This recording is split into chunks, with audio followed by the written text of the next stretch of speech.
Kesejahteraan sosial dan hubungannya dengan ilmu kesejahteraan orang lain, sosial yang lain. Fungsi kesejahteraan sosial. Jadi fungsi kesejahteraan sosial, nah yang kita tadi sudah tahu bahwa dalam rangka mensejahterakan kliennya. Maka di sini fungsinya untuk apa? Untuk menghilangkan atau mengurangi tekanan-tekanan. Nih, ada tekanan-tekanan yang akibat terjadinya perubahan sosial ekonomi. Ya, seperti sekarang nih. Jadi adanya pandemi, banyak nih orang-orang yang bermasalah. Maka kesejahteraan sosial berusaha untuk mengurangi tekanan-tekanan ini akibat perubahan ekonomi. Juga dalam rangka menghindari terjadinya konsekuensi sosial yang negatif akibat pembangunan. Jadi mungkin saja pembangunan itu ada juga yang menyebabkan pihak-pihak tertentu mendapatkan konsekuensi negatif. Kemudian menciptakan kondisi yang mampu mendorong peningkatan kesejahteraan sosial. Salah satu contoh konsekuensi sosial negatif dari akibat pembangunan, misalnya dengan adanya jalan tol. Nih, jalan tol, orang-orang yang tadinya di jalan biasa itu mereka mempunyai kegiatan ekonomi, dengan ada jalan tol mereka sudah tidak dilewati lagi oleh mobil-mobil. Nah, itu sehingga bisa kesejahteraannya menurun. Nah, itu juga merupakan salah satu konsekuensi dari akibat pembangunan. Kemudian menciptakan kondisi yang mampu mendorong peningkatan kesejahteraan masyarakat. Jadi fungsi kesejahteraan sosial ini bagaimana supaya kesejahteraan masyarakat meningkat.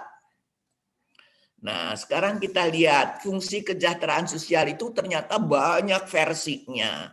Ada yang disampaikan oleh PBB. Yang disampaikan oleh PBB, fungsi kesejahteraan sosial adalah perbaikan secara progresif. Progresif itu apa?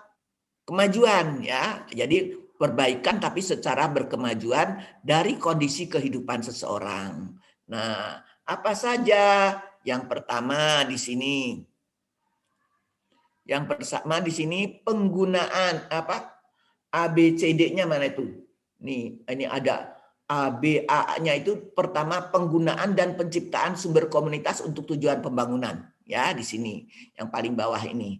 Jadi fungsinya penggunaan dan penciptaan sumber komunitas. Jadi bagaimana menggunakan sumber-sumber yang ada pada masyarakat ini dalam rangka memberikan kesejahteraan kepada kliennya. Yang kedua, pengembangan sumber daya manusia. Artinya apa? Nah, sumber daya manusia mereka potensinya ditingkatkan. Contohnya dari yang tidak mempunyai keterampilan, kemudian diberikan keterampilan tertentu sesuai dengan minatnya. Kemudian apalagi berorientasi terhadap perubahan sosial dan penyesuaian diri. Jadi kesejahteraan sosial itu orientasinya adalah perubahan sosial. Jadi bagaimana supaya terjadi perubahan dari tadinya orang tidak mampu, tidak punya pekerjaan menjadi punya pekerjaan, dan mereka mampu menyesuaikan diri dalam kehidupan. Nah, dan yang terakhir, penyediaan struktur institusional untuk berfungsinya pelayanan yang terorganisasi. Jadi struktur institusional itu apa? Jadi kesejahteraan sosial ini dilakukan oleh sebuah institusi yang biasanya namanya adalah lembaga sosial yang fungsinya melakukan pelayanan-pelayanan tapi terorganisasi. Apa maksudnya terorganisasi? Bukan hanya sekadar charity saja, tapi ada sistem terutama. Ini salah satu contoh terorganisasi kalau dilakukan secara profesional, ya. Itu fungsi kesejahteraan menurut PBB. Nah, secara konsep umum nih sama dengan apa yang disampaikan oleh teman Anda tadi. Jadi ada fungsi penyembuhan. Apa itu penyembuhan? Yang namanya penyembuhan itu pas dari orang sakit. Kenapa sakit? Biasanya nih orang ya, kalau sakit itu harus ke dokter. Jadi di sini bagaimana menyembuhkan orang yang sakit supaya kemampuan fisiknya, emosional dan sosialnya menjadi normal kembali sehingga dia dapat hidup di tengah-tengah masyarakat. Ya, jadi ini menyembuhkan dari suatu penyakit. Bisa juga fungsi kesejahteraan sosial itu dalam rangka pencegahan. Apa mencegah? Mencegah itu biasanya upaya preventif. Jangan sampai terjadi. Nah ini, jangan sampai terjadi sesuatu yang tidak diinginkan. Sebab kalau sesuatu yang tidak diinginkan itu terjadi, akan muncul masalah sosial. Jadi ini fungsi kesejahteraan sosial ini kalau mau melakukan suatu kegiatan harus paham betul tentang faktor penyebab masalah sosial. Apa masalah sosial ini muncul? Kemudian apa penanggulangannya? Nah, sehingga diupayakan nih bagaimana mencegahnya ya. Jadi tindakan itu harus dilakukan seefektif mungkin dengan memanfaatkan sumber yang tersedia dan terbatas. Nah, dalam fungsi pencegahan ini ada dua hal. Mencegah terhadap timbulnya masalah dalam interaksi individu, kelompok, dan masyarakat. Jadi mencegah timbulnya masalah dalam interaksi. Yang kedua, mencegah penyakit yang sudah terjadi dalam masyarakat agar penyakit tadi tidak makin meluas. Jadi mencegah itu apa? Sekali lagi, mencegah itu agar tidak terjadi sesuatu yang usaha preventif ya, jangan sampai menjadi masalah. Nah, kemudian ada lagi fungsi pengembangan. Apa itu fungsi pengembangan? Upaya membantu menciptakan kondisi yang menunjang pembangunan sebagai unsur pelaksana perubahan. Nah, jadi di sini membantu menciptakan kondisi ya, bagaimana terjadinya perubahan-perubahan yang ada di dalam masyarakat, terutama yang dirasakan oleh klien. Jadi di sini kesejahteraan sosial itu harus merasa bertanggung jawab. Apa keterlibatan mereka dalam proses pembangunan? Ya, kalau melihat situasi-situasi yang kurang baik, maka dia harus berusaha untuk memperbaiki situasinya. Kemudian setelah memperbaiki, kemudian dia berusaha untuk memecahkan masalah. Jadi nih dalam rangka fungsi pengembangan tujuannya itu diarahkan untuk apa? Untuk melestarikan efektivitas sumber sosial dan untuk mendorong perkembangan kemampuan orang secara penuh agar dapat mengadakan interaksi sosial secara efektif. Jadi pengembangan itu dikembangkan ya, dikembangkan potensi yang ada. Nah, bagaimana supaya dikembangkan kemampuan tadi? Kalau potensinya baru sedikit, maka dengan bantuan dari pekerja sosial, apakah dengan mendiakan ahli-ahlinya, memenuhi keterampilan-keterampilan yang sudah diminati, kemudian sampai mereka bisa berkembang mandiri ya. Itu pengembangan. Dan yang keempat, fungsi penunjang atau supporter.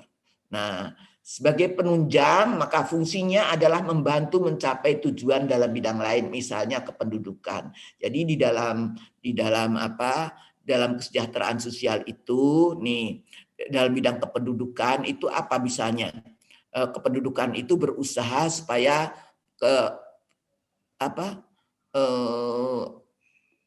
yang berkaitan dengan BKKBN, masalah kependudukan itu masalah kelahiran yang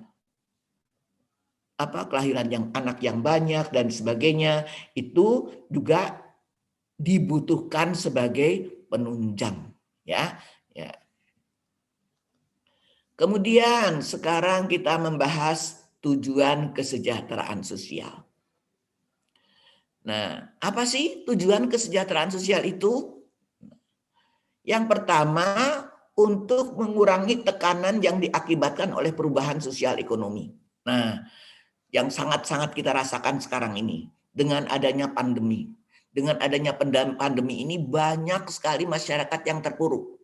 Sosial ekonominya ambruk. Nah, jadi salah satu tujuan kesejahteraan sosial adalah mengurangi tekanan karena ada perubahan-perubahan ekonomi, perubahan sosial ya. Kemudian yang kedua, menghindarkan dampak negatif dari pembangunan. Nah, tadi jadi dampak pembangunan itu memang sesuatu yang positif. Tapi kadang-kadang ada terjadi dampak negatif yang tadi saya contohkan dengan dibangunnya jalan-jalan tol yang sekarang udah banyak sekali. Nah, tentu jalan-jalan lama ini biasanya jalan lama itu banyak sekali pedagang-pedagang dan sebagainya yang mencari nafkah di pinggir jalan. Nah, itu dengan pindahnya ke jalan tol mereka sudah tidak terlewati dengan mobil. Nah, apa yang terjadi? Nah, mereka menjadi terpuruk ekonominya. Itu salah satu dampak. Bisa juga dampak pembangunan dari apa? Dari dampak pembangunan misalnya. Sekarang ini banyak sekali pekerjaan-pekerjaan yang hilang akibat adanya kemajuan teknologi. Nah, kita lihat aja di jalan tol yang tadinya bayar itu ada kasirnya, sekarang pakai e-tol. Nah, kemudian nih katanya teller-teller di bank itu berbeda. Jadi sekarang itu sudah dikurangi. Kenapa? Karena ada mesin ATM. Apalagi sekarang sudah online ya.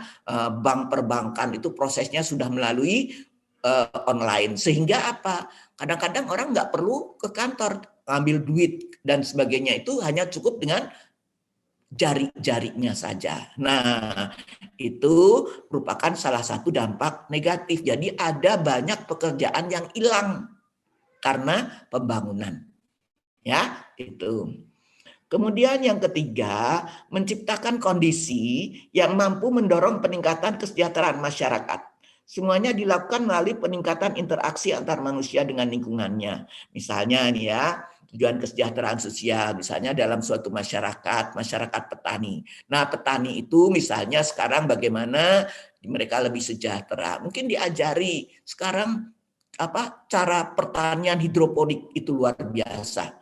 Jadi hidroponik salah satu upaya bagaimana selain meningkatkan higienisnya sayur-sayuran, tapi harganya juga melonjak. Nah, harganya bagus, kemudian untuk kesehatan juga bagus. Nah, ini merupakan upaya-upaya. Nah, di bidang pertanian salah satu contohnya tadi bagaimana meningkatkan kesejahteraan masyarakat. Ya, banyak yang bisa dilakukan itu ya. Kemudian kita membahas tentang tujuan kesejahteraan sosial tapi berdasarkan Undang-Undang Nomor 11 Tahun 2009. Tentu undang-undang ini adalah undang-undang negara kita, pasal 3. Apa isinya?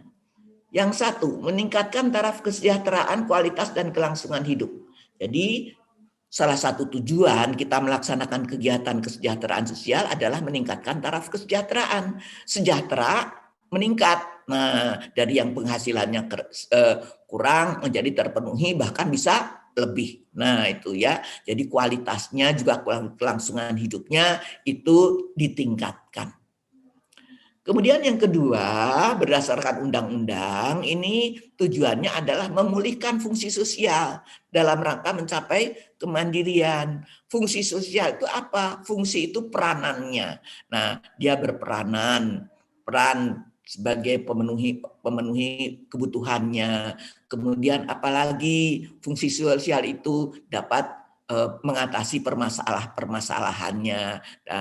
Gitu ya, jadi orang dapat mengatasi permasalahannya, bisa melaksanakan perannya dengan baik. Yang ketiga, meningkatkan ketahanan sosial masyarakat dalam mencegah dan menangani masalah kesejahteraan sosial. Jadi, kalau ada masalah dalam kesejahteraan sosial itu, masyarakat ketahanannya meningkat, ya, meningkat. Artinya dia punya daya tahan bagaimana mengatasi masalah yang dialaminya. Masalah yang dialaminya bisa diatasi. Ya. Tadi salah satu tujuannya apa? Salah satu yang dilakukan oleh kesejahteraan sosial, misalnya melakukan berbagai peningkatan keterampilan. Yang keempat, menurut undang-undang, tujuan kesejahteraan sosial adalah meningkatkan kemampuan kepedulian dan tanggung jawab sosial dunia usaha dalam penyelenggaraan kesejahteraan sosial secara melembaga dan berkelanjutan. Nah, ini tanggung jawab sosial dunia usaha. Dunia usaha itu siapa? Ini perusahaan-perusahaan, ada BUMN, BUMD dan sebagainya. Mereka biasanya punya yang namanya CSR. Ya, CSR ini adalah bentuk-bentuk kepedulian mereka kepada masyarakat sekitar. Nah, ini biasanya tergantung kebutuhan masyarakat sekitar yang ada di sekitar BUMN tadi. Apa kebutuhannya? Mungkin karena potensi alamnya, misalnya salah satunya mereka adalah penghasil pisang. Maka bagaimana pisang tadi bisa diolah sedemikian rupa melalui CSR yang dilakukan oleh BUMN atau BUMD. Jadi ini masyarakat sekitar itu kesejahteraannya merupakan tanggung jawab dunia usaha. Ya, dan itu harus dilakukan. Itu merupakan suatu kewajiban. Jadi ada sekian persen dari keuntungan itu harus dipergunakan untuk CSR. Ya. Kemudian yang kelima, tujuan berdasarkan undang-undang meningkatkan kemampuan dan kepedulian masyarakat dalam penyelenggaraan kesejahteraan sosial secara melembaga dan berkelanjutan. Jadi masyarakat tuh harus peduli. Peduli itu apa? Prihatin, ya, memiliki keprihatinan, memiliki kepedulian, memiliki keterpanggilan untuk membantu masyarakat. Jadi masyarakat yang perlu dibantu itu juga harus dilakukan atau menjadi tanggung jawab semua masyarakat. Jadi masyarakat harus melakukan bagaimana memperbaiki kondisi sekitarnya dalam menyelenggarakan kesejahteraan sosial secara melembaga dan berkelanjutan. Jadi ini kegiatan-kegiatan ini dilakukan oleh masyarakat sebagai bentuk kepedulian, karena ini juga tanggung jawab semua pihak, bukan hanya pemerintah tapi juga masyarakat melalui organisasi yang melembaga kemudian berkelanjutan sampai tuntas kalau bisa, ya. Dan yang terakhir, meningkatkan kualitas manajemen penyelenggaraan kesejahteraan sosial. Apa artinya manajemen? Manajemen itu dilakukan secara manajenya, pengorganisasiannya secara baik. Nah, kalau kita mendengar istilah manajemen, biasanya apa itu? Singkatan dari POAK. Planning, Organizing, Controlling. POAK, ya, Activating, Controlling. Jadi harus ada perencanaannya. Perencanaannya seperti apa? Di organisasi, digerakkannya secara organisasi, ada pembagian tugasnya dan sebagainya. Kemudian ada kegiatannya, activating kegiatannya apa, dan yang terakhir harus dikontrol, dievaluasi. Itulah tujuan kesejahteraan sosial berdasarkan Pasal 3 Undang-Undang Nomor 11 Tahun 2009. Ya. Sekarang ada lagi nih, menurut Helen Norton. Nah, jadi memang kenapa kita harus mempelajari berbagai pendapat orang? Karena kadang-kadang pendapat orang itu berbeda-beda pemikiran. Ya, pemikiran persepsi orang itu dibangun oleh apa? Oleh pengetahuan. Nah, oleh pengetahuan dan pengalamannya. Nah, pengalamannya itu kadang-kadang pengalaman antara orang yang satu dengan orang yang lain berbeda. Sehingga nih, dengan kita merangkum berbagai definisi, maka kita akan mendapatkan informasi yang menyeluruh, yang utuh, yang komprehensif, ya. Sehingga kok ini membahas tujuan kesejahteraan sosial saja dari berbagai sumber. Nah, memang itu yang harus kita lakukan. Sekarang kita bahas menurut Helen Norton. Kesejahteraan sosial berupaya agar setiap individu mampu meningkatkan fungsionalitas psikososialnya. Nah, jadi apa? Setiap individu. Apa artinya setiap individu? Semua orang, tidak terkecuali. Karena setiap orang dijamin oleh undang-undang untuk mendapatkan kesejahteraan. Jadi kita tidak boleh memilah-milah hanya pada golongan-golongan tertentu, hanya pada ras-ras tertentu, ada kelompok-kelompok tertentu. Tapi di sini setiap individu. Nah, itu ya. Jadi kita tidak boleh memilah-milah. setiap individu itu harus ditingkatkan fungsionalitas psikososialnya. Jadi secara psikososialnya, secara emosinya, nah bagaimana supaya mereka bisa mandiri. Nah, apa mereka enggak minder, mereka percaya pada diri sendiri, mereka dapat melaksanakan fungsi-fungsi dalam rangka memenuhi kebutuhannya dengan baik. Jadi konsep ini menunjuk pada interaksi di antara orang-orang dalam situasi sosial mereka. Menekankan pada adanya saling ketergantungan di antara komponen psikologis dan sosial dari tingkah laku manusia. Jadi sekali lagi di sini disebutkan interaksi.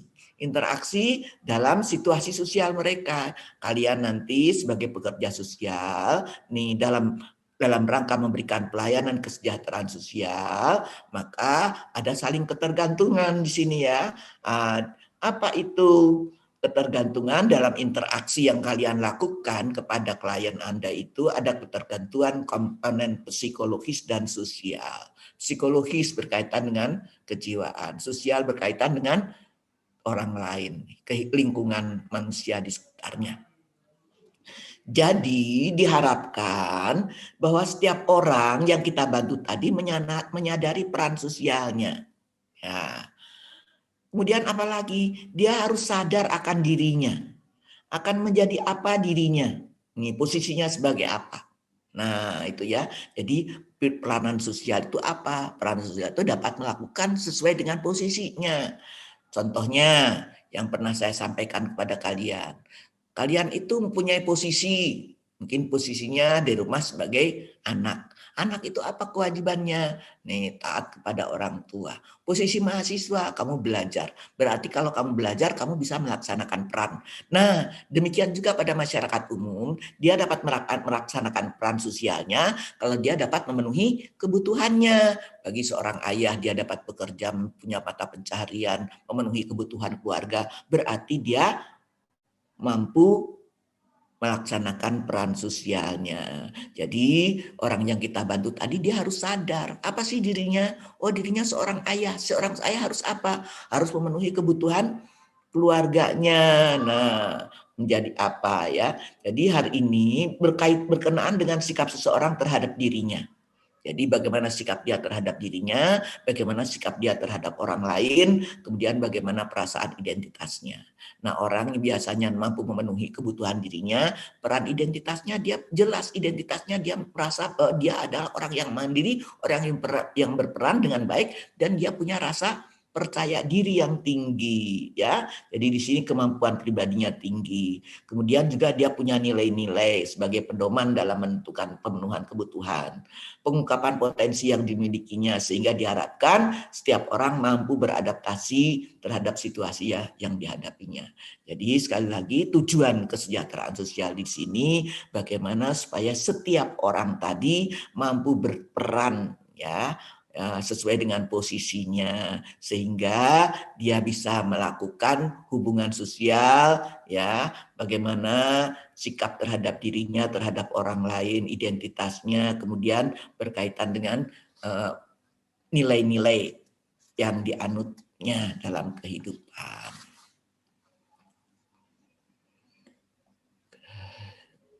Nah, ada lagi nih masih banyak ternyata ya. Tujuan kesejahteraan sosial menurut Leonard Snyderman. Nah, ada macam-macam nih. Yang pertama sebagai sistem maintenance. Nah, apa itu maintenance? Pemeliharaan. Apa itu pemeliharaan? Nih, dipelihara menjaga kesinambungan, keberlanjutan serta tatanan nilai. Nih. Jadi maintenance itu sistem pemeliharaan. Apa saja? Nih. Yang pertama, pengertian dasar, arti dan tujuan kehidupan.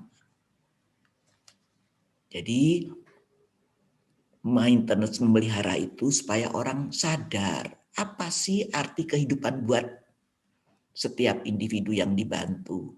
Apa tujuan kehidupannya misalnya. Tujuan kehidupannya ya sejahtera, terpenuhi kebutuhannya. Nah, baik fisik. Nah, ini dari kebutuhan kita pernah belajar teori Maslow kan ya. Ini ada teori ada kebutuhan dasar, sandang, pangan, papan, kesehatan, pendidikan, tapi juga ada pendidikan yang berkaitan dengan kebutuhan kasih sayang, kebutuhan rasa sosial, kebutuhan rasa aman dan sebagainya.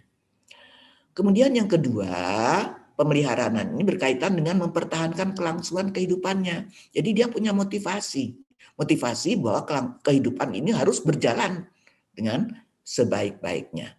Yang ketiga, dalam rangka maintenance itu berkaitan dengan norma untuk menampilkan dan berdasarkan umur dan jenis kelamin. Jadi di sini peranan itu ya berdasarkan umur dan jenis kelamin itu juga diatur dalam rangka kesejahteraan sosial. Jadi sesuai dengan umurnya, sesuai dengan jenis kelaminnya ada peranan tertentu yang berbeda. Kemudian ada norma yang berhubungan dengan produksi, distribusi barang dan pelayanan.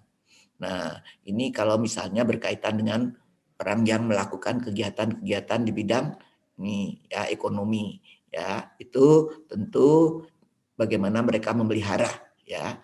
Nah, dan yang terakhir norma pemecahan konflik. Jadi pemecahan konflik itu normanya apa? Jadi bagaimana konflik tadi ditangani dengan sebaik-baiknya supaya apa? Menjaga kesinambungan tadi, keberlangsungan ya keberlangsungan dalam kehidupannya. Jadi terpelihara norma pemecahan konflik. Konflik itu harus diatasi sesuai dengan norma yang berlaku. Jadi jangan sampai norma itu berkepanjangan. Nah, dalam sistem maintenance ini ada beberapa kegiatan. Salah satunya adalah mensosialisasikan kepada warga, bisa menerima nilai yang berlaku. Jadi setiap warga itu mulai mempunyai kewajiban bahwa dia harus dalam perilakunya harus mengacu kepada norma. Kalau dia mengacu kepada norma berarti dia dalam kehidupannya, dalam kegiatannya akan diterima baik oleh lingkungannya. Kalau orang ini diterima dalam kehidupan lingkungannya berarti dia dapat melakukan peran sosialnya dengan baik. Jadi dia diterima, dia bergaul dengan siapapun tidak masalah. Tapi kenapa ini? Kalau dia bisa menerima nilai yang berlaku. Jadi nilai itu merupakan harapan masyarakat apa yang seharusnya dilakukan. Jadi dia harus melakukan sesuatu yang diakui oleh masyarakat sebagai aturan. Kalau dia melanggar aturan, maka kehadirannya akan ditolak, tidak disukai, dan tentu ini akan mengganggu hubungan sosialnya. Kemudian yang kedua, dalam maintenance ini, peningkatan kesadaran untuk memahami sumber daya dan kesempatan melalui saluran informasi, nasihat, dan bimbingan. Nah, memahami sumber daya dan kesempatan. Jadi biasanya ini yang dilakukan oleh organisasi, misalnya bagaimana dalam rangka meningkatkan sumber daya. Kalau misalnya tadi pertanian saya contohkan. Pertanian misalnya di sini kok orang petani itu ya, kenapa kalau petani di kita itu orang nggak bangga dengan bertani? Tapi untuk petani-petani yang modern itu bisa menghasilkan kekayaan yang luar biasa. Nah, jadi ini bagaimana mereka harus ditingkatkan sumber dayanya agar apa potensi pertanian mereka itu menghasilkan kesejahteraan buat keluarganya. Nah, ini melalui saluran informasi, nasihat dan bimbingan. Barangkali ada beberapa masukan-masukan, nah disosialisasikan, disadarkan kepada masyarakat bahwa nih komoditi pertanian itu sebenarnya komoditi yang bisa menghasilkan kesejahteraan asal. Nah, kita mengikuti tren-tren apa yang kira-kira bisa menghasilkan banyak pendapatan. Ya, itu. Kemudian yang kedua, yang ketiga, pemberian kompensasi pada tingkat residual untuk mengisi atau mengimbangi kekurangan. Jadi pada tingkat residual, ini misalnya residu itu apa sih? Sementara ini pada kegiatan-kegiatan yang residual misalnya karena ada bencana alam.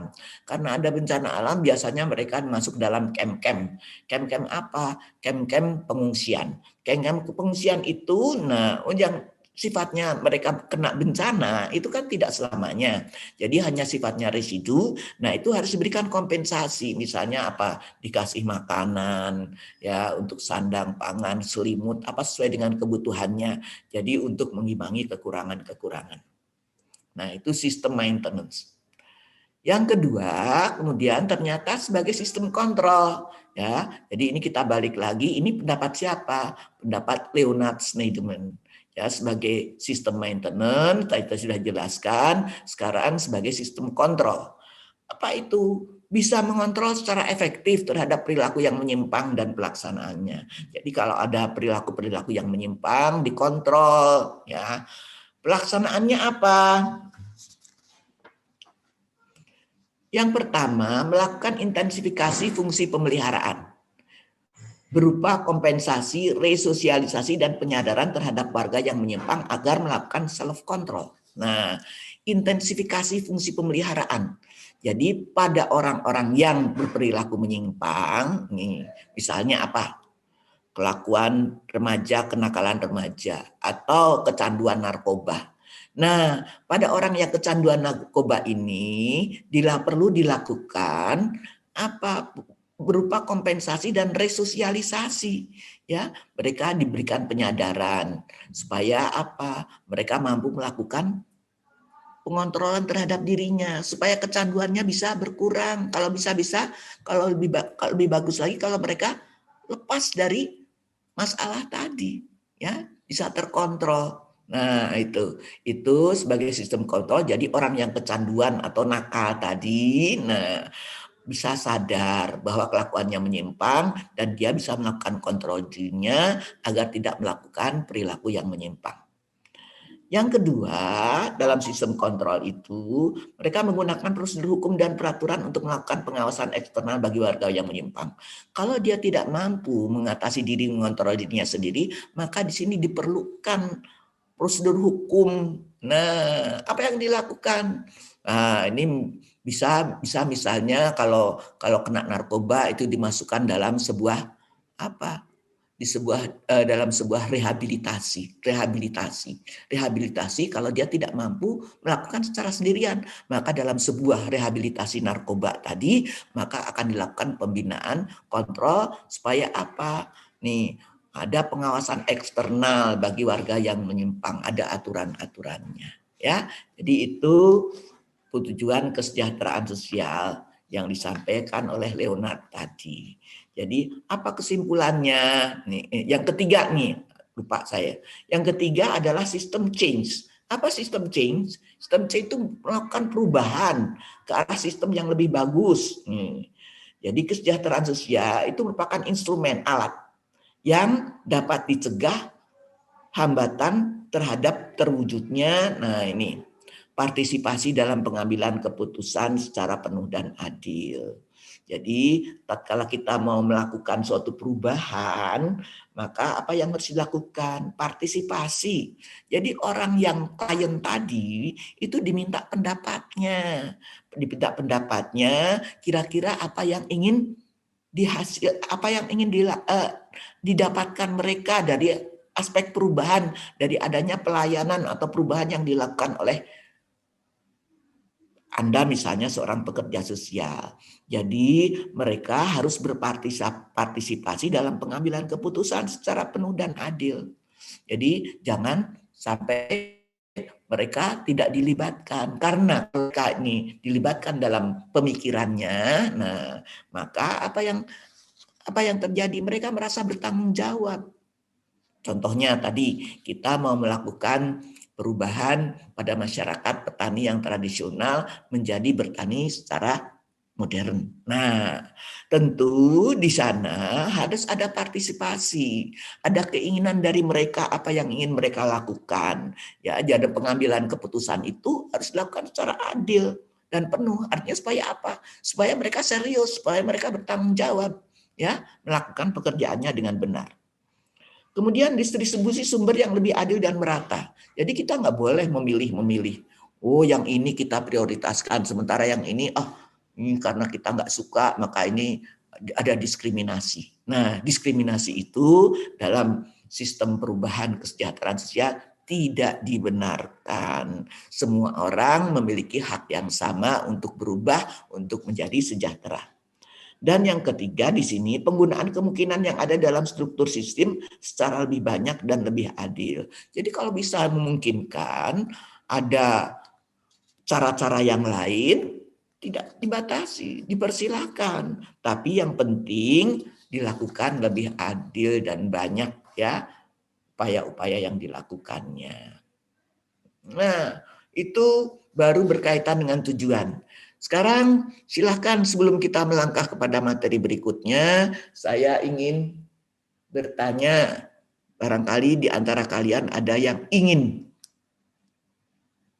Silahkan, ingin menanyakan sesuatu yang telah saya paparkan sebelumnya. Berkaitan dengan tujuan, ya. Jadi ternyata ini secara ilmiah bagus sekali ya tujuannya. Jadi dari berbagai pendapat ini kita punya gambaran yang komprehensif. Tujuan saja bisa banyak berapa ini? 1, 2, 3, 4, banyak sekali ya. Nih ada itu tadi macam-macam. Silakan. Ada yang mau berkomentar atau mau yang bertanya? Silakan.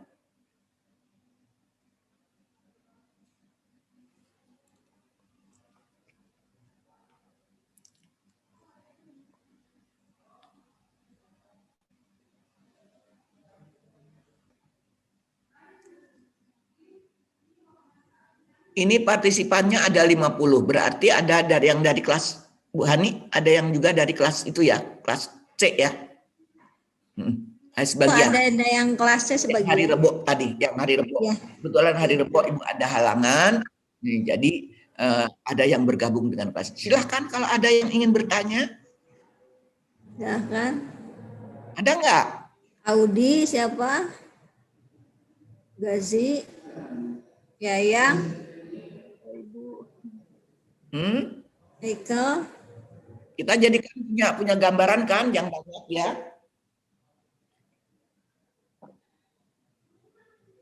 Sejauh mana pemahaman kalian tentang yang sudah diterangkan oleh Ibu? Ya. Karena ini tuh ini ya Bu ya, sebelum kalian nanti mempelajari mata kuliah inti di prodi IKS, kalian harus paham ini dulu. Pengantar ilmu kesejahteraan sosial. Fondasi, ini fondasi ya. Fondasinya. Ya, jadi ternyata kita punya gambaran, oh tujuan kita itu apa. Nah ini dari gambaran berbagai teori-teori tadi, ternyata luas sekali pemahaman kita tentang tujuan kesejahteraan sosial. Oke, kalau nggak ada yang bertanya, kita terusin aja ya. Ya, mangga Bu. Sekarang sasarannya. Nah,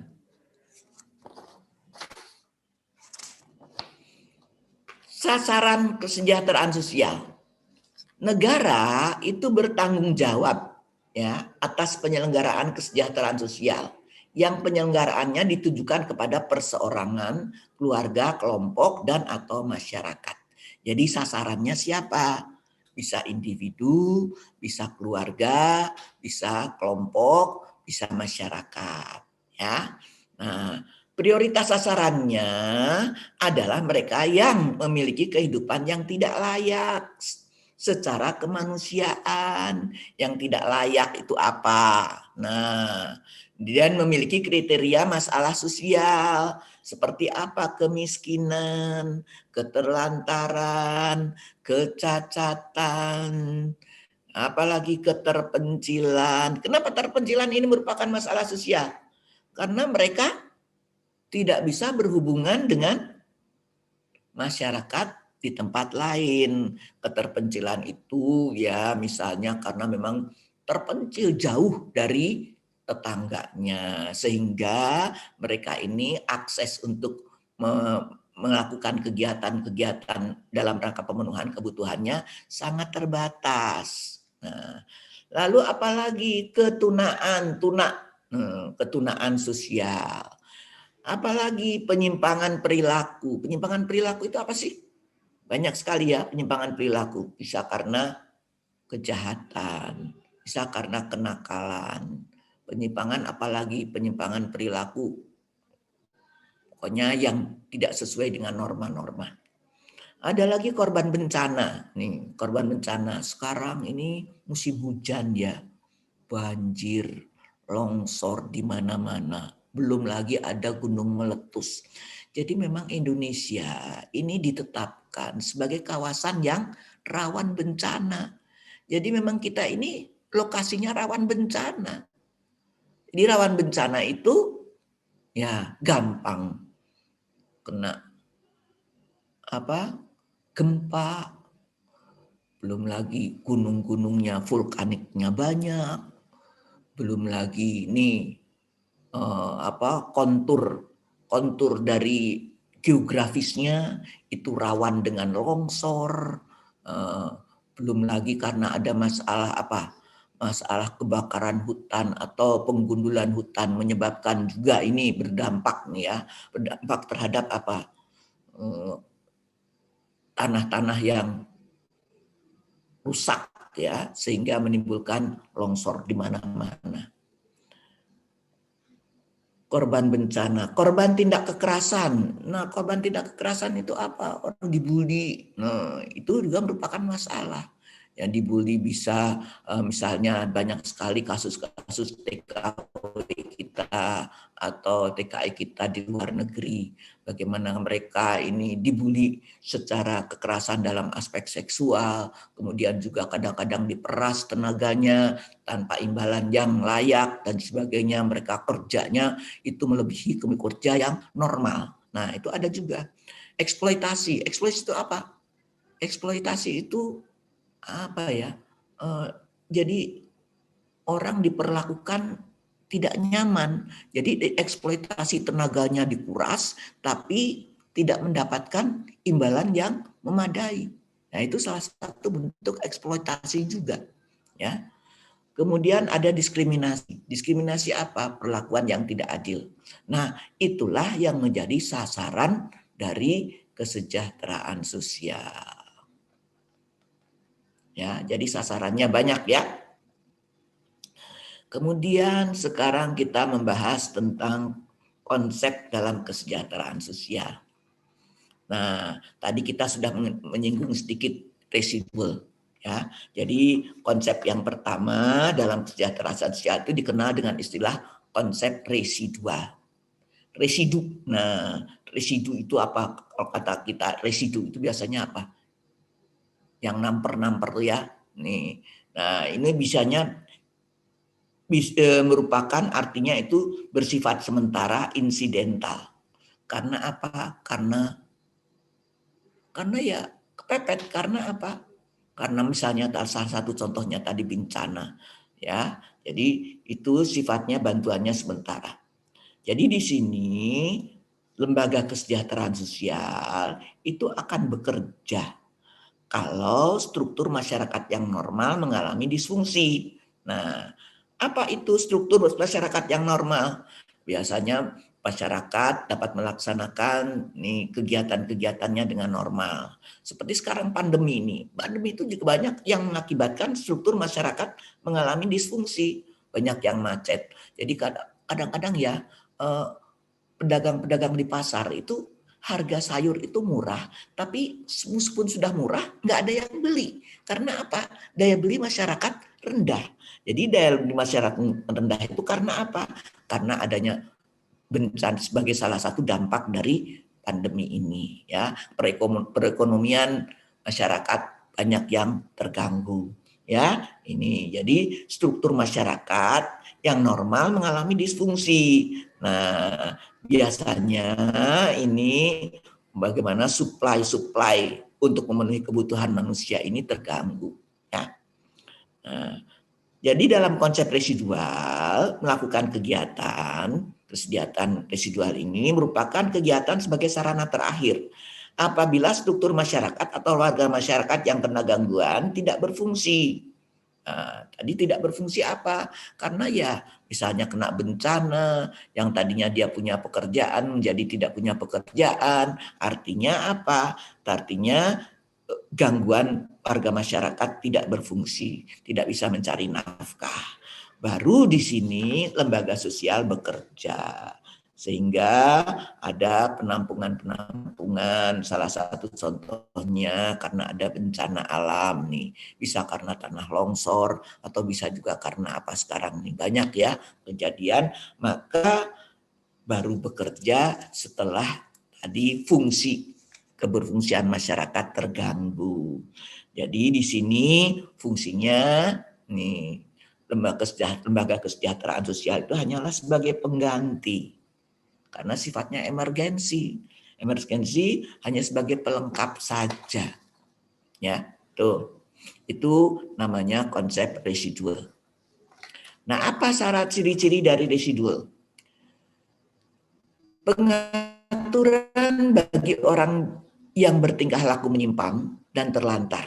Ya. Jadi ini orang yang berperilaku menyimpang atau terlantar. Nah, ini ditangani dengan menghilangkan tekanan yang menimpa orang tersebut. Jadi dia misalnya terlantar karena apa? Misalnya tadi karena gempa bumi.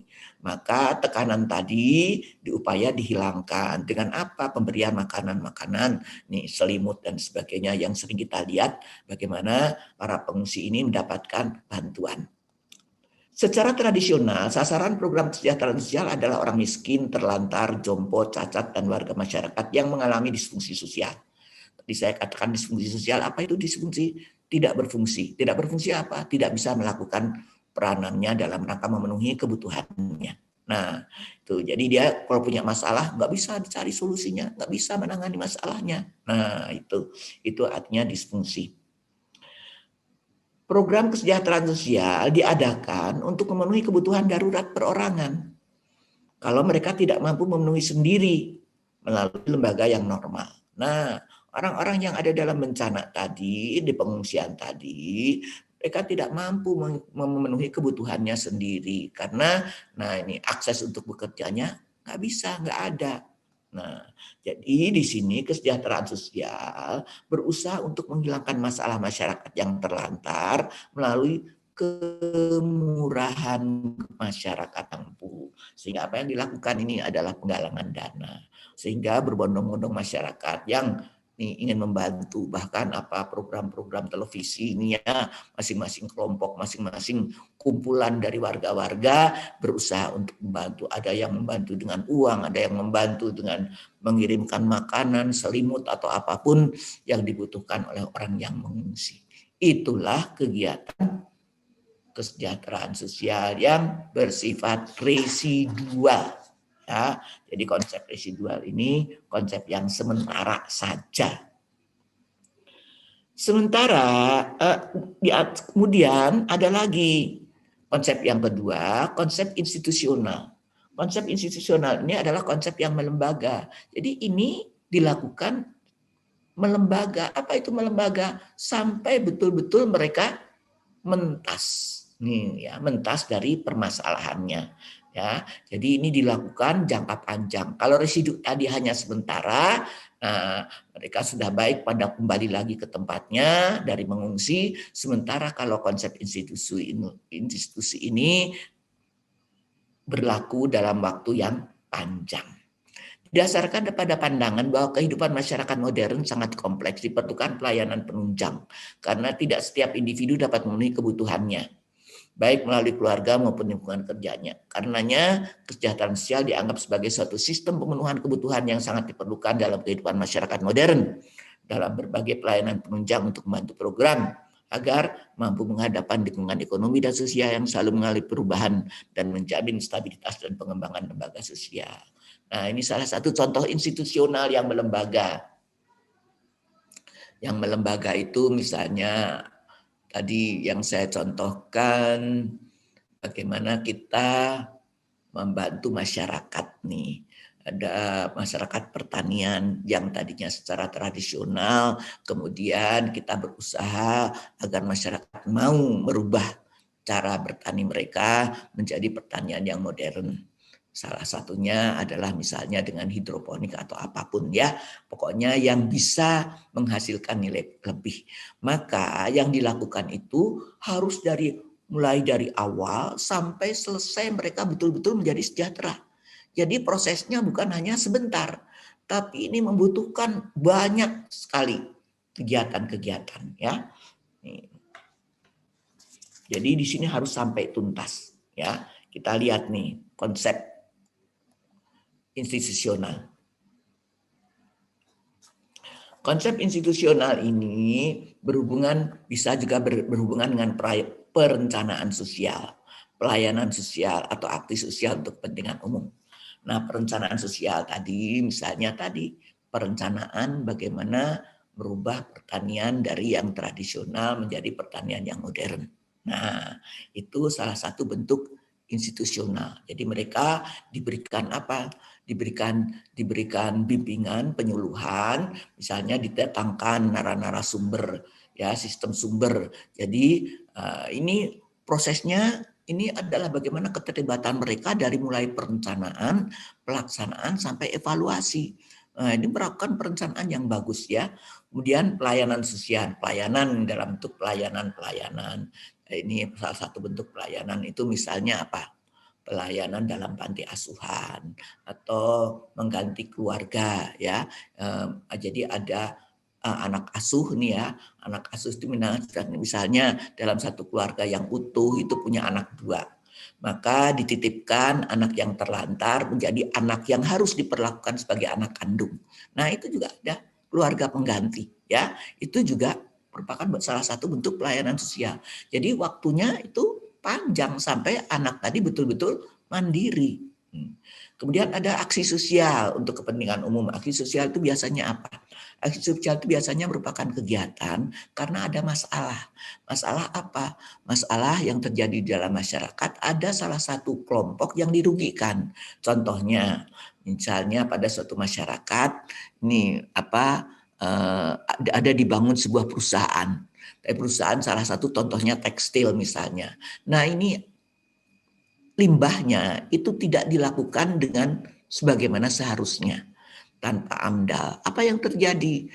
Nah, air di lingkungannya tercemar sehingga terkontaminasi yang tadinya layak dipakai mandi atau sumber air kemudian tercemar sehingga masyarakat sekitar dirugikan. Apa yang harus dilakukan? Yang harus dilakukan adalah melakukan perubahan-perubahan agar perusahaan tadi tidak melakukan hal-hal yang merugikan masyarakat luas kelilingnya melalui aksi-aksi ya yang ditujukan kepada pemerintah dan perusahaan tadi ya itu. Kemudian konsep institusional yang lain adalah adanya jaminan sosial ya, jaminan sosial bisa dalam bentuk penitipan anak, bisa dalam bentuk pelayanan homemaker ke rumah tanggaan ya. Jadi ada homemaker ya. Kemudian seluruh warga negara memerlukan berbagai bentuk pelayanan sosial untuk mengembangkan kemampuan guna melaksanakan peranan produktif dan untuk mencapai mempertahankan standar sejahtera yang diinginkan.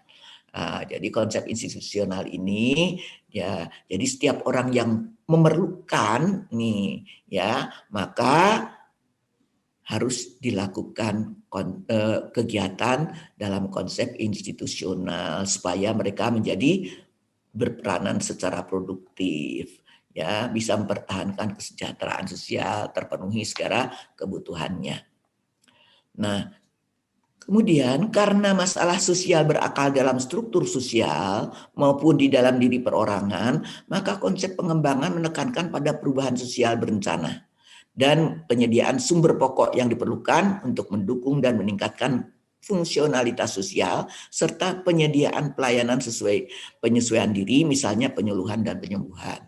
Jadi yang namanya konsep institusional ini ya biasanya dalam rangka mengatasi masalah-masalah sosial. Nah, masalah sosial tadi bagaimana dilakukan konsep pengembangan. Pengembangan tadi upayanya adalah apa? Perubahan sosial tapi yang berencana. Nah, tadi apa yang harus dilakukan oleh institusi? Mereka melakukan penyediaan sumber-sumber pokok yang diperlukan. Misalnya kalau tadi mau merubah suatu pertanian dari pertanian tradisional kepada pertanian modern, maka sistem sumbernya harus disiapkan. Siapa itu? Ya pelatih profesional yang mengerti bagaimana cara mengolah pertanian yang modern. Jadi di sana untuk apa? Supaya masyarakat bisa meningkatkan fungsionalitas sosial mereka. Kemudian di sini penyediaan pelayanan penyesuaian diri melalui penyuluhan dan penyembuhan. Kalau penyuluhan untuk pertanian tadi lebih meningkat, kalau penyembuhan dilakukan kepada mereka yang punya sakit penyakit, misalnya tadi memiliki masalah sosial, kena narkoba atau karena kenakalan. Nah, itulah konsep institusi. Jadi berbeda antara yang residual dan institusi. Jadi institusi itu sampai tuntas, sampai betul-betul mereka mampu memiliki keberfungsian sosial, ya, keberfungsian sosial mereka. Nah, sehingga diharapkan dia mampu menyesuaikan diri dengan lingkungannya. Nah, itu jadi menjadi manusia yang normal, yang berperan secara sosial. Itulah beberapa konsep yang berkaitan dengan kesejahteraan sosial. Coba ada yang mau berkomentar? Rozi mana Rozi yang tadi presentasi? Silahkan. Kalau ada yang mau bertanya. Ya, Bu. Mangga, sok. Mau nanya? Belum, Bu. Belum? Belum, lagi Ya. baca materinya dulu. Yang lain barangkali silahkan. Masa dari 50? Ayo, pada nanya tuh. Soalnya Ibu juga mau istirahat ngomong nih. Jadi Ibu minum dulu ya.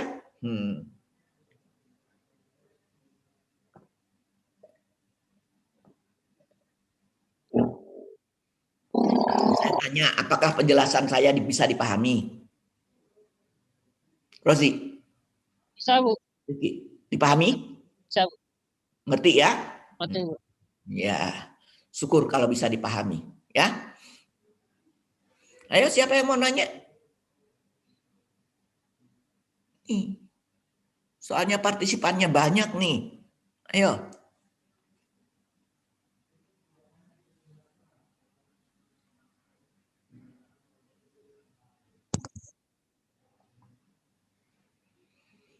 Nah, sekarang kita membahas hubungan KS dengan ilmu sosial lainnya. Ya, kalau kita lihat dalam peta ilmu pengetahuan secara keseluruhan, ya, ilmu pengetahuan secara umum, hasanah keseluruhan, maka di sini ada terbagi-bagi dalam 5 kelompok. Apa itu? Ada kelompok yang pertama adalah ilmu matematika. Ilmu matematika itu biasanya berkaitan dengan hitung-hitungan. Nah, biasanya orang yang masuk dalam di FISIP ini biasanya kurang suka dengan angka-angka. Kalau yang suka dengan angka-angka biasanya masuk fakultas ekonomi. Nah, ya, itu masuk dalam fakultas apa? Itu biasanya yang senang dengan itu ya. Kemudian kelompok yang kedua selain matematika ada IPA. Kelompok ilmu pengetahuan alam ini dan teknologi. Nah, itu banyak sekali. Ada fisika, ada kimia dan sebagainya. Ya, dan teknologi. Kelompok yang ketiga ini adalah kelompok ilmu sosial. Kelompok ilmu sosial itu siapa? Ilmu sosial ini adalah membahas tentang perilaku manusia. Jadi ilmu sosial kan berkaitan dengan kehidupan orang lain, ya. Jadi yang dibahas bagaimana perilaku orang-orang dalam kehidupannya. Misalnya perilaku sosial dalam bidang ekonomi, maka dibahas ilmu ekonomi. Perilaku orang dalam bidang hukum, maka ada ilmu hukum. Perilaku orang dalam politik, maka masuk dalam politik. Perilaku seseorang nih dalam interaksi dengan orang lain dibahas sosiologi. Nah, kemudian ada apa lagi? Banyak ilmu-ilmu sosial yang lain ya. Ada sosiologi, ada antropologi, ekonomi, bahkan semua ilmu yang kamu dapatkan di FISIP yang masuk dalam kurikulum FISIP itu adalah ilmu-ilmu sosial. Ya, tuh. Jadi kalau kita perhatikan ilmu kesejahteraan sosial ini termasuk dalam kelompok ilmu tentang perilaku, ya, behavioral sciences, ya. Di sini berkenaan dengan perilaku manusia yang disebut dengan kelompok ilmu sosial yang masing-masing berkaitan dengan salah satu bidang dalam kehidupan masyarakat. Itu tadi yang ketiga kelompok ilmu sosial. Yang keempat itu humaniora. Nah, ya, humaniora. Apa itu? Biasanya berkaitan dengan bahasa. Kemudian ada lagi yang berkaitan dengan agama. Nah, itu spiritual ya. Nah, kita termasuk dalam kelompok ilmu-ilmu sosial.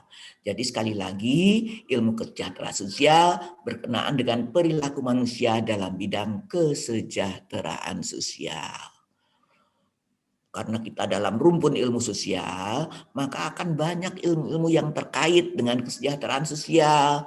Apa itu? Sosiologi, antropologi, ekonomi, politik, pendidikan, psikologi, kedokteran, hukum, psikiater, dan sebagainya. Ya, psikiatri. Ya, ini kelompok-kelompok ilmu sosial. Ya, dan ini sangat tergantung. Ya, saling terkait. Contohnya, nih, ada seorang pecandu narkoba. Tatkala dia mau diobati untuk sembuh, maka nih seorang yang menangani orang kesejahteraan sosial ini bisa berhubungan dengan aspek hukum. Bisa nggak? Perlu dengan aspek hukum. Berkaitan dengan ekonomi bisa saja, perlu mungkin karena narkoba ini. Berkaitan dengan perilaku orang, perilaku menyimpang ya, nih psikologi, nah bahkan dengan kedokteran nih ya, apalagi pendidikan, sosiologi. Nah, kita ini dalam menyelesaikan masalah perlu dibantu oleh ahli-ahli, expert-expert di bidang ilmu sosial yang lain. Ya, jadi ilmu kesejahteraan sosial nggak mungkin berdiri sendiri. Kita butuh bantuan orang lain. Ya, itu yang harus kita sadari. Di sini dikatakan karena itu kesejahteraan sosial tidak mampu berdiri sendiri. Ternyata dia sangat-sangat membutuhkan bantuan orang lain. Bantuan ilmu lain maksudnya. Bantuannya apa bentuknya? Kerjasama dengan sesama kelompok ilmu sosial yang memiliki objek yang sama. Apa itu manusia, perilaku manusia dalam segala aspeknya. Jadi kalau kesejahteraan sosial itu memusatkan pada upaya pemberian bantuan kepada individu, kelompok, dan masyarakat. Untuk apa? Untuk meningkatkan kemampuan mereka dalam melaksanakan fungsi sosialnya. Jadi melaksanakan sosialnya ya berperan tadi apa? Bisa melaksanakan perannya mencari nafkah dan sebagainya ya. Kemudian kemampuan untuk mengadakan interaksi. Nah, interaksi karena bagaimanapun juga kita adalah makhluk sosial. Kita tidak mampu memenuhi kebutuhan hanya dilakukan oleh diri sendiri. Kita selalu butuh bantuan orang lain. Dan itu dilakukan melalui hubungan sosial dengan orang lain. Nah, objek tersebut juga menjadi kajian bagi banyak disiplin ilmu lain yang menggelutinya pula. Misalnya sosiologi dan psikologi. Ya, itu. Jadi yang dekat-dekat dengan kita itu sosiologi. Kemudian apalagi psikologi, nanti kita bahas satu-satu ya. Sekarang hubungan dan perbedaan garapan antara kesejahteraan sosial dengan sosiologi dan psikologi. Nah, kita lihat nih. Bagaimana kaitan atau hubungan antara kesejahteraan sosial dengan sosiologi. Ternyata keduanya berhubungan erat. Karena apa? Karena banyak persamaan-persamaannya. Banyak persamaan meskipun ada perbedaan-perbedaan. Nah, untuk kita bisa membandingkan apa itu definisi kesejahteraan sosial dan apa itu definisi sosiologi, supaya kita bisa membandingkan. Nah, sosiologi itu katanya ilmu tentang masyarakat, ya, atau penelaahan terhadap masyarakat. Jadi kehidupan masyarakat itu dikaji oleh siapa? Oleh sosiologi. Nah, sosiologi suatu penelaahan mengenai manusia yang mempengaruhi dan dipengaruhi oleh pergaulannya dalam manusia lain. Jadi di dalam sosiologi itu apa? Orang harus bergaul dengan orang lain karena dia takdirkan sebagai makhluk sosial. Jadi kebutuhannya hanya bisa dipenuhi melalui interaksi dengan orang lain. Dengan interaksi dengan orang lain itu apa yang terjadi? Ada saling pengaruh mempengaruhi. Jadi saya ingatkan kita ini dalam kehidupan sosial ada upaya saling pengaruh mempengaruhi dalam pergaulan. Sehingga kalau kita ingin menginginkan pergaulan yang baik, kita harus mampu memilih mana kira-kira kelompok yang mempengaruhi kita secara baik. Nah, kemudian sosiologi adalah susunan ilmiah mengenai antar hubungan manusia. Jadi mau tidak mau dalam sosiologi itu berkaitan dengan hubungan antar manusia, tapi dianalisis sebagai sesuatu yang ilmiah. Jadi hubungan antar manusia ya. Untuk manusia adalah utamanya dalam pergaulan. Jadi saling membutuhkan, saling tergantung, saling mempengaruhi, itulah sosiologi. Kemudian sosiologi dianggap sebagai suatu penelaahan mengenai interaksi yang ditimbulkan karena adanya pergaulan dalam kehidupan manusia. Ya, tadi interaksi nih dalam rangka memenuhi kebutuhan itu adalah sebuah kunci dari kehidupan. Karena apa? Tanpa adanya interaksi, orang tidak bisa dikatakan ada kehidupan di dalamnya. Jadi dalam suatu kehidupan masyarakat yang tidak ada interaksi, nggak ada kehidupan. Benar nggak? Nggak ada kehidupan. Ya.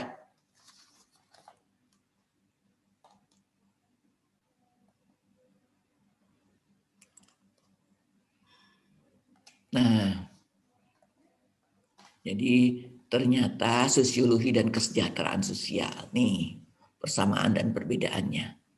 Keduaan menaruh perhatian pada manusia dalam berinteraksi dan pemahaman tentang interaksi tersebut. Jadi sosiologi membahas interaksi antara orang satu dengan orang lain. Kesejahteraan sosial juga kegiatannya harus dilakukan melalui interaksi. Antara siapa? Antara klien tadi dengan narasumber misalnya atau dengan pekerja sosial. Sosiologi menaruh perhatian pada bagaimana, kapan, dan mengapa manusia bertingkah laku seperti yang mereka lakukan dalam pergaulan manusia lain. Ya, jadi sosiologi itu yang dikaji apa? Bagaimana perilaku orang, kapan, mengapa manusia berperilaku seperti yang mereka lakukan dalam pergaulan manusia lain. Contohnya, nih ya, jadi sosiologi itu misalnya kamu saja sebagai seorang mahasiswa. Nah, apa yang harus kamu lakukan? Kapan saja nih harus melakukan kuliah, mengapa kalian harus belajar, dan sebagainya. Itu diperhatikan oleh sosiologi. Kesejahteraan sosial juga minatnya terhadap pemahaman tentang manusia, bagaimana perilakunya dalam pergaulan mereka. Jadi dalam kesejahteraan sosial juga harus dianalisis bagaimana perilaku seseorang dalam pergaulannya. Meskipun tujuannya adalah membantu orang, memecahkan masalah, tapi pergaulan perilakunya dengan sama orang lain itu juga diperhatikan. Nah, terutama dalam meningkatkan kemampuan mereka dalam melaksanakan fungsi sosialnya. Jadi perilaku di antara mereka ya, bagaimana mereka dalam pergaulannya itu. Jadi kita lihat di sini kebersinggungannya jelas ya. Sumbangan dari disiplin sosiologi pada ilmu kesejahteraan sosial, apa sumbangannya? Nih. Utamanya yang berkaitan dengan pemahaman keteraturan sosial dan norma sosial, bahasan sosiologi. Ya. Jadi ini sekali lagi sumbangan sosiologi pada ilmu kesejahteraan sosial berkaitan dengan pemahaman keteraturan sosial dan norma sosial. Jadi di dalam sosiologi, seorang itu niscaya dalam pergaulannya harus mengacu pada norma. Norma itu apa? Aturan yang menjadi harapan bagaimana seharusnya kita berperilaku sesuai dengan keinginan masyarakat. Jadi perilaku kita itu sudah dipatok apa yang diinginkan oleh orang di sekitar kita. Nah, itu dikaji oleh sosiologi. Kemudian dalam sosiologi dibahas tentang stratifikasi sosial, ya, tentang kelas sosial, tentang fakta sosial, peran sosial. Nah, ini merupakan pengayaan kerangka berpikir ilmuwan dan praktisi kesejahteraan sosial, terutama memahami dan menghadapi kondisi yang terdapat dalam masyarakat. Jadi seorang praktisi kesejahteraan sosial ternyata butuh pemahaman tentang konsep-konsep yang dipelajari dalam sosiologi. Ya, jadi konsep-konsep yang ada dalam sosiologi akan sangat bermanfaat dalam prakteknya nanti. Jadi kalau sosiologi berusaha melakukan penelaahan, pencarian, kemudian menemukan fakta-fakta. Nah, faktanya apa? Misalnya nih ya, melakukan penelaahan, pencarian dan penemukan fakta-fakta. Fakta apa? Misalnya ini karena pandemi ini. Karena pandemi ini, nah apa yang terjadi dalam fenomena masyarakat? Banyak terjadi orang yang kehilangan kemampuan untuk memenuhi kebutuhan hidupnya. Karena apa? Karena banyak masalah-masalah akibat pandemi yang mengakibatkan ekonominya menjadi masalah, ya, kehidupannya dalam mencari nafkah bermasalah. Maka kesejahteraan sosial nih dari apa hasil telahan sosiologi tadi berusaha untuk memahami klien, kemudian berusaha membuat diagnosa yang tepat. Nah, apa diagnosanya? Bagaimana supaya mereka mempunyai kegiatan yang positif, penyembuhan, mengadakan perubahan situasi, menciptakan penyesuaian dengan lingkungannya. Jadi bisa dikatakan bahwa yang dilakukan oleh kesejahteraan sosial adalah memanfaatkan hasil penelaahan yang dilakukan oleh sosiologi. Itu ya. Jadi sosiologi dimanfaatkan.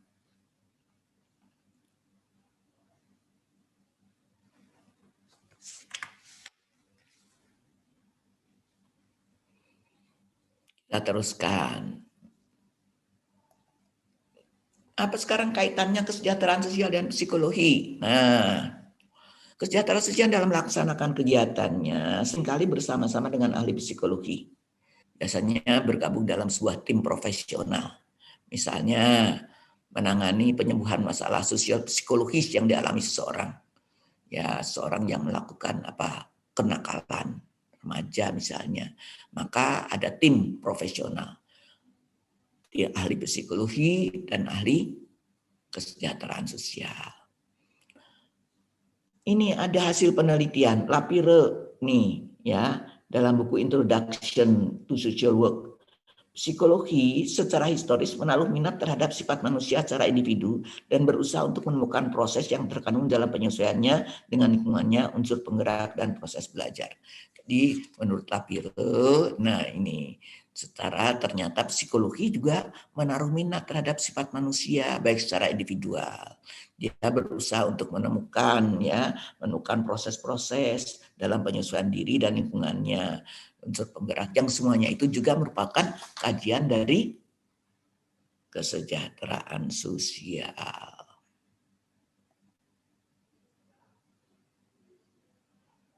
Nah, kita lihat apa persamaannya. Psikologi memusatkan perhatian pada tingkah laku manusia, sedangkan kesejahteraan sosial berperhatian pada kemampuan orang dalam melaksanakan fungsi sosialnya. Jadi apa? Kalau psikologi pada tingkah lakunya, kesejahteraan sosial bagaimana orang berperan ya melaksanakan fungsi sosialnya, bisa mencari nafkah. Jadi keduanya mempelajari proses berpikir dan perasaan terhadap orang. Jadi proses berpikir dan perasaan terhadap orang. Jadi persamaan kesejahteraan sosial dan psikologi dalam dasar kegiatannya keduanya membahas tingkah laku manusia. Jadi tingkah laku manusia itu dibahas oleh psikologi, dibahas juga oleh kesejahteraan sosial. Lalu kita lihat apa perbedaannya. Nah, kalau psikologi bekerja dengan individu dan dasar yang lebih intensif, terkadang juga menjadi psikoterapis sebagai pelaksana pengobatan penyakit dengan pendekatan psikologis ya. Itu salah satu kegiatan orang psikologi ya. Jadi bagaimana nih pengobatan penyakit dengan pendekatan psikologi. Tetapi kesejahteraan sosial berkenaan dengan peningkatan kemampuan bagaimana melaksanakan fungsi sosialnya, bagaimana hubungan mereka dengan penggalian penggunaan sistem sumber yang terdapat dalam masyarakat guna mengatasi masalah. Jadi perbedaannya yang satu itu bagaimana pengobatan penyakit melalui pendekatan psikologis, sementara kesejahteraan sosial bagaimana supaya masyarakat dapat melaksanakan fungsi sosialnya, kemudian berusaha untuk menggali sistem sumber apa yang dibutuhkan oleh kesejahteraan sosial dalam rangka mensejahterakan, menjadikan kliennya memiliki fungsi sosial. Nah, itu persamaan dan perbedaannya. Nah, kita lihat sumbangan psikologi pada kesejahteraan sosial. Apa sumbangannya? Yang pertama, teori dan prakteknya ini berhubungan dengan interview, assessment, dan keahlian terapeutik. Jadi kalau kita mau menginterview, mau melakukan assessment nih, terapeutik, itu harus berkaitan dengan ilmu psikologi. Kemudian pengetahuan tentang perkembangan manusia, bagaimana manusia berinteraksi. Jadi pengetahuan kita tentang perkembangan manusia, bagaimana usia sekian, usia anak balita, usia remaja, usia dewasa, itu perkembangan manusia, bagaimana mereka berinteraksinya, itu dipelajari sosiologi dan merupakan juga harus dipahami oleh orang kesejahteraan sosial. Yang ketiga, memberikan masukan melalui penelitian untuk setting sosiolog. Jadi setting-setting apa yang harus dilakukan itu dilakukan bersama-sama dengan ahli psikologi. Karena tadi bahasanya juga tentang perkembangan manusia. Nah, itu. Contoh nih ya, contoh bagaimana sumbangan psikologi pada kesejahteraan sosial. Nah, tatkala orang mau melakukan setting wawancara. Nah, wawancara itu apa sih? Tanya jawab ya. Sebagai seorang praktisi kesejahteraan sosial, itu pasti dia dituntut untuk melakukan intervensi terhadap klien. Jadi dia harus melakukan intervensi penanganan. Salah satunya dilakukan melalui perubahan yang profesional. Perubahan yang profesional itu tentu harus dengan ngobrol. Ngobrolnya wawancara. Nah, dalam wawancara perlu melakukan pendekatan psikologi. Ya, gue misalnya nih ya wawancara tadi, misalnya bagaimana tentang psikologi orang yang diajak ngomong tadi harus diperhatikan ya, terutama nanti dalam wawancara itu biasanya apa? Kita harus memperhatikan tentang psikologi orang yang diajak bicara. Misalnya usianya berapa dan sebagainya, kebiasaannya apa dan sebagainya. Jadi yang berkaitan dengan psikologi tadi menjadi setting wawancara seorang pekerja sosial kepada kliennya ya. Sekarang hubungannya dengan antropologi. Nah, perbedaan budaya adalah suatu kenyataan yang harus dihadapi oleh praktisi kesejahteraan sosial. Jadi praktisi kesejahteraan sosial harus memperhatikan aspek budaya agar tidak terjadi benturan budaya yang bisa menghambat relasi antara agen perubahan dan komunitas sasaran. Jadi antropologi itu banyak membahas kebudayaan. Jadi tatkala kita nih mau menghadapi orang, klien, tentu kita juga harus memperhatikan aspek budaya. Karena apa? Kita tahu tidak boleh terjadi benturan-benturan budaya. Negara kita adalah negara Bhinneka Tunggal Ika yang banyak budayanya. Kemudian bagaimana hubungan kesejahteraan sosial dengan ilmu hukum? Nah ini, ilmu hukum merupakan ilmu yang membahas tentang membentuk kebiasaan masyarakat nih menjadi hukum yang tertulis. Dalam masyarakat yang semakin kompleks, hukum tertulis mainkan peranan penting dalam menjaga keadilan, keteraturan sosial. Hukum tertulis diperlukan antara lain bagi agen perubahan, terutama dalam kaitannya dengan upaya pencarian keadilan atau upaya mengatasi konflik yang terjadi dalam masyarakat. Jadi kalau kesejahteraan sosial tadi membutuhkan ilmu hukum, tatkala dia mendapatkan misalnya fenomena masalah seseorang yang mendapatkan perlakuan apa misalnya bullying atau pelecehan seksual dan sebagainya, tentu berkaitan dengan aspek hukum. Sehingga bagaimanapun juga dalam pelaksanaannya kesejahteraan sosial harus berhubungan dengan hukum. Apalagi berkaitan dengan narkoba segala macam itu kaitannya dengan hukum tinggi sekali. Dan yang terakhir, bagaimana kaitan kesejahteraan sosial dengan ilmu politik. Ilmu politik ya, jadi kalau ilmu politik itu umumnya pada masyarakat bahasan Ini ya, hubungan ilmu kesejahteraan sosial dan politik pada umumnya dapat terlihat pada bahasan ilmu kesejahteraan sosial di level makro, seperti dalam kaitannya kebijakan sosial dan model negara kesejahteraan atau sistem kesejahteraan yang akan digunakan. Jadi ini bagaimanapun juga berkaitan dengan ilmu politik. Ilmu politik itu apa? Kebijakan sosial itu biasanya dilakukan oleh pemerintah. Banyak sekali kegiatan atau ranah kesejahteraan sosial ini berkaitan dengan kebijakan sosial yang diambil oleh pemerintah. Contohnya apa? Nah, ini community development yang dilakukan oleh pemerintah atau apapun yang dilakukan oleh pemerintah dalam rangka itu berkaitan sekali dengan kesejahteraan sosial. Nah, itulah saya kira materi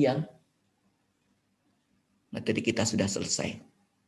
Silakan, barangkali ada di antara mahasiswa yang ingin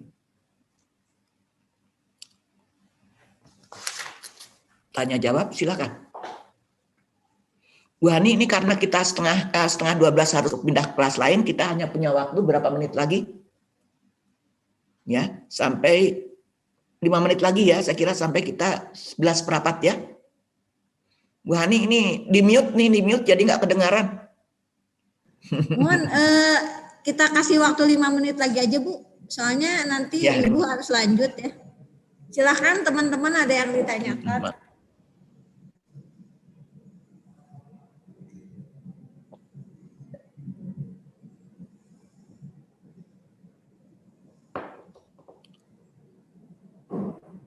Jadi kita paham ya, bagaimana kesejahteraan sosial membutuhkan ilmu-ilmu sosial yang lain dalam melaksanakan intervensinya. Jadi nanti dalam pelayanan itu kita harus punya bekal ilmu-ilmu yang lain, ekonomi, politik, psikologi, tadi sudah banyak ya.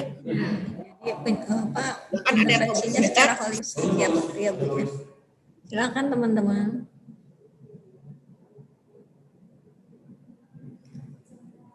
Lumayan capek 3 SKS tadi dengan. Ibu punten kali itu teh menuju UP. Ya nggak apa-apa. Nggak ada, kalau nggak ada udah aja kita tutup ya. Nggak ada teman-teman. Bener ini paham semuanya. Rozi, ayo Rifki. Paham nggak yang saya sampaikan? Jelas ya? Ya, mudah-mudahan mulai terbentuk kerangka kalian itu KS ya. Jadi memang ini pondasi kalian harus serius mengikuti mata kuliah pengantar ilmu kesejahteraan sosial karena biar kalian paham gitu apa yang akan kita pelajari selama kalian kuliah di prodi KS ya. Dan banyak hal menarik ya Bu ya. Ya kalau memang tidak ada yang mau nanya, sudah kita akhiri pertemuan kita, mudah-mudahan bermanfaat, punya kalian gambaran ya tentang ilmu kesejahteraan sosial, sehingga ini akan sangat-sangat berguna tatkala kita mempelajari ilmu-ilmu yang lain dalam rangka profesi kesejahteraan sosial. Terima kasih, sampai ketemu minggu depan. Assalamualaikum warahmatullahi wabarakatuh. Waalaikumsalam warahmatullahi wabarakatuh. Terima kasih Ibu. Terima kasih banyak Bu. Terima kasih. Ibu. Teman-teman jangan lupa presensi ya, dan tugas sudah harus mulai di store ya ke sistem ya. Ya, Bu. Saya izin ini ya keluar Bu. Terima kasih. Assalamualaikum warahmatullahi wabarakatuh. Ibu mau nanya Ibu. Ya silakan Neng. Itu buat yang perwalian kayak gimana ya Bu? Nah ya itu masuk ke sistem. Jadi kalau sebenarnya gini, kalau perkuliahan untuk biasa di kelas gini semester 1-2 kalian masih paket, tidak melihat IPK. Nah cuman untuk mata kuliah nanti lab kan harus dibagi kelas. Jadi tidak hanya anak prodi IKS saja. Jadi makanya harus masuk ke sistem ke laboratorium. Jadi kalian memang harus perwalian khusus laboratorium aja. Ya. Nanti kita ke kampus ya Bu? Enggak di sistem sayang. Oh. Itu kan ada yang itu yang di situ. Nah Ibu belum bisa ya sekarang ya Bu? Itu yang tanggal 23 kan mulainya Nek? Tadi udah ngecek ke AKD, belum bisa, Bu. Oh, belum bisa. Wah, ya. Siap-siap. Nanti saya hubungi bagian akademik ya. Nanti. Makasih infonya. Ya, Ibu, sama-sama. Makasih, Ibu. Ya, sama-sama, Nek.